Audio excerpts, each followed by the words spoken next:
Hansel ile Gretel masalı. Bundan yıllar önce bir ormanın kıyısında küçücük bir kulübede yaşayan bir oduncu, karısı ve 2 çocukları varmış.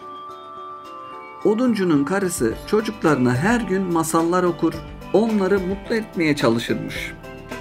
Günlerden bir gün oduncunun karısı öbür dünyaya göçünce çocuklar ve oduncu bir başlarına kalmışlar. Babaları hem odunculuk yaparak para kazanmaya çalışıyor hem de çocuklarına bakıyormuş. Tek başına hem iş hem çocuklarla baş edemeyen baba birkaç yıl sonra tekrar evlenmiş. Oduncunun yeni karısı zengin bir aileden geliyormuş. Ormanın kıyısında yıkık dökük bir kulübede oturmaktan ve sefalet içinde yaşamaktan da nefret ediyormuş. Üstelik üvey çocuklarını da hiç sevmiyormuş. Hansel ile Gretel çok soğuk bir kış gecesi yataklarına yatmış, uyumaya hazırlanırken üvey annelerinin babalarına "Bu kışı nasıl geçireceğiz? Çok az yiyeceğimiz kaldı. Eğer bu çocuklardan kurtulmazsak açlıktan öleceğiz" dediğini duymuşlar. Babaları bu sözler karşısında bağırarak teklife karşı çıkmışsa da karısı "Tartışmaya gerek yok. Ben kararımı verdim. Yarın onları ormana götürüp bırakacağız" demiş. Gretel bunları duyunca ağlamaya başlamış. Abisi Hansel onu teselli etmiş. "Ne olur endişe etme Gretel. Evin yolunu bir şekilde bulup döneriz" demiş. O gece geç saatlerde Hansel gizlice dışarı çıkarak cebine bir sürü çakıl taşı doldurmuş. Sabah olduğunda ailece ormana doğru yürümeye başlamışlar. Babaları anne ve çocuklardan ayrılmış, üvey anne Hansel ve Gretel'i tek başına ormana doğru götürmüş. Yürürlerken Hansel cebindeki çakıl taşlarını kimseye fark ettirmeden yere atıp geçtikleri yolu işaretlemiş. Öğle üzeri üvey anneleri onlar için bir ateş yakmışlar. Sonra da onlara az bir iş olduğunu ve hemen geri döneceklerini söyleyip yanlarından ayrılmış. Bir daha da geri gelmemiş. Gece olunca ormanda yaşayan hayvanların korkunç sesleri yankılanmaya başlamış. Kurtlar etrafta olurken korkudan tir tir titreyen Hansel ve Gretel ayın doğduğuna çok sevinmişler. Böylece ay ışığında parlayan çakıl taşlarını izleyerek evlerine doğru yürümüşler. Çocuklar evlerine döndüklerinde babaları onları bir anda karşısında görünce çok sevinmiş. Üvey anneleri de sevinmiş gibi davranmış ama aslında kararını hiç değiştirmemiş. İçten içe çocukların geri dönmesine çok bozulmuş. 3 gün sonra üvey anne onlardan kurtulmayı tekrar denemeyi istemiş. Gece olunca çocukların kapılarını kilitleyerek Hansel'in çakıl taşı toplamasına izin vermemiş.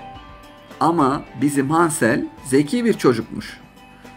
Sabah ormana doğru yürürlerken akşam yemeğinde cebine sakladığı kuru ekmeğin kırıntılarını yere saçıp yine arkasında bir iz bırakmış.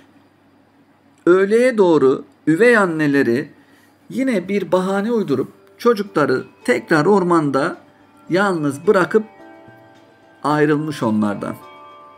Onların geri dönmediklerini gören Hansel ve Gretel bu kez hava kararmadan evlerine dönmek istemişler. Ama maalesef eve geri dönmek için bıraktıkları izleri bulamamışlar. Çünkü kuşlar bıraktıkları bütün ekmek kırıntılarını yiyip bitirmişler. Gretel ağlamaya başlamış. Hansel de umutsuzluğa kapılmış ilk defa. Çünkü bu defa gerçekten ormanda kaybolmuşlar. Ormanda 3 gün 3 gece aç karnına ve korkudan titreyerek dolanıp durmuşlar. 3. gün bir ağacın dalında bembeyaz bir kuş görmüşler.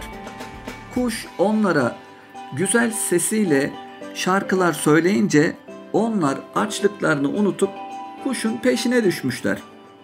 Kuş onları tuhaf bir evin yanına getirmiş.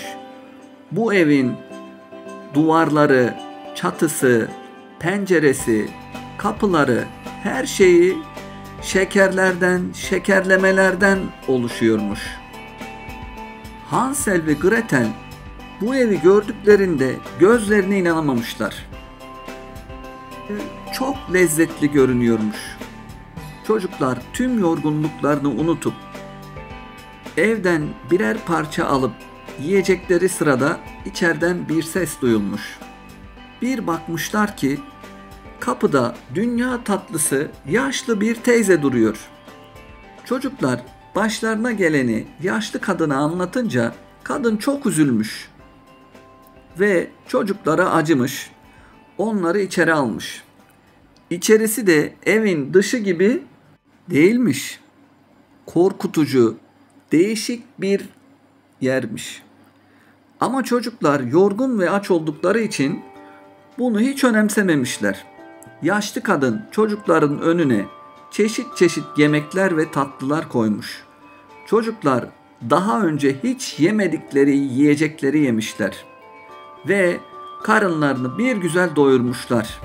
Ondan sonra da yumuşacık kuş tüyü yataklarda yatmışlar. Sabah olduğunda uyandıklarında yaşlı kadın evde yokmuş. Evi merak ettiklerinden dolaşmaya başlamışlar. Koridorun sonunda küçük bir kapı gözlerine ilişmiş.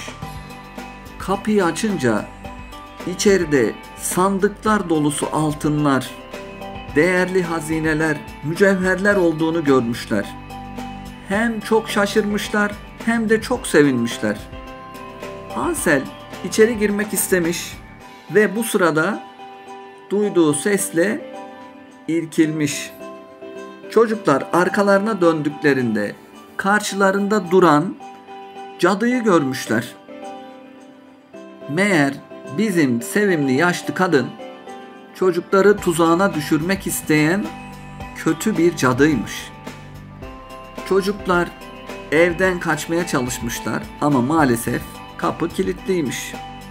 Cadı Hansel'i saçından tuttuğu gibi çekerek sürükleyip onu demir bir kafese kilitlemiş. Sonra da Gretel'i sürüye sürüye zorla mutfağa götürmüş. Kardeşin çok zayıf. Ona yemekler pişir. Onu şişmanlat. Eti budu yerine gelince ağzıma göre bir yemek olacak. Ama sen hiçbir şey yemeyeceksin. Bütün yemekleri kardeşin yiyecek demiş. Gretel çaresiz bir şekilde kötü kalpli cadının söylediklerini yapmış.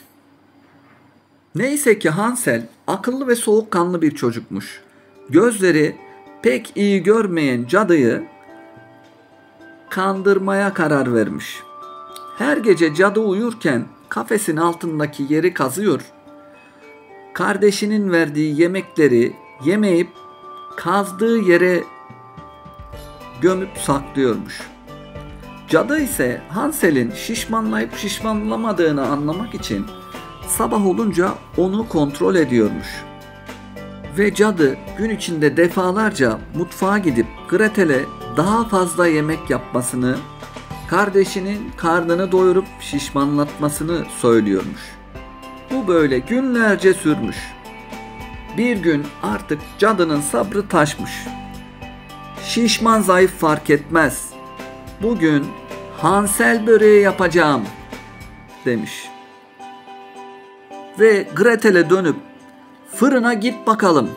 Hamur tam pişmiş mi? Bir bak demiş. Çok korkan Gretel cadının onu fırına iteceğini anlamış. Hemen bir plan kurup başımı fırına sokamıyorum. Hamur pişmiş mi, pişmemiş mi göremiyorum o yüzden demiş. Cadı elinin tersiyle hızla onu kenara itmiş ve başını fırına sokmuş. Gretel de bunu fırsat bilip tüm gücüyle yaşlı cadıyı fırına itmiş, sonra da fırının kapağını kapatmış. Cadı layık olduğu cezayı almış.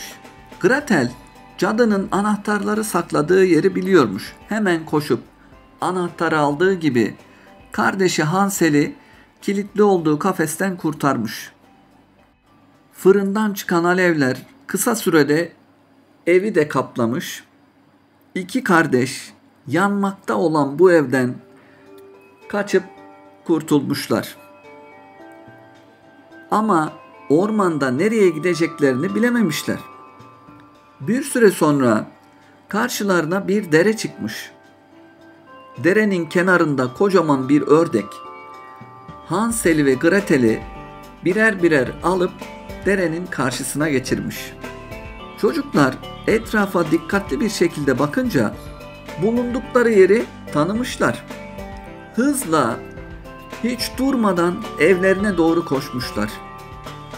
Evlerine vardıklarında çocuklarını karşısında sağ salim gören baba çok mutlu olmuş. Sevinç gözyaşları içinde onları ormanda bırakan üvey annelerinin kendisini de terk edip baba evine döndüğünü söylemiş. Ve üvey annelerine engel olamadığı için çok üzgün ve pişman olduğunu tekrar tekrar söylemiş çocuklarına. Çocuklar babalarını çok sevdiklerinden hemen onu affetmişler. Şimdi babalarını bir sürpriz daha bekliyormuş. Hansel ceplerinden, Gretel de önlüğünün cebinden cadının evinde buldukları altınları, değerli hazineleri, elmasları, mücevherleri çıkarmışlar. Babaları gözlerine inanamamış. Böylece ailenin tüm sıkıntıları sona ermiş. O günden sonra da ömürlerini mutluluk ve zenginlik içinde geçirmişler. İnsanlara kötülük yapanlar elbet gün gelir cezalarını bulurlar. Bu masalımız da burada bitmiş. Gökten 3 elma düşmüş. Birisi masalı dinleyenlere, birisi Hansel ve Gretel'e, birisi de masalı anlatana.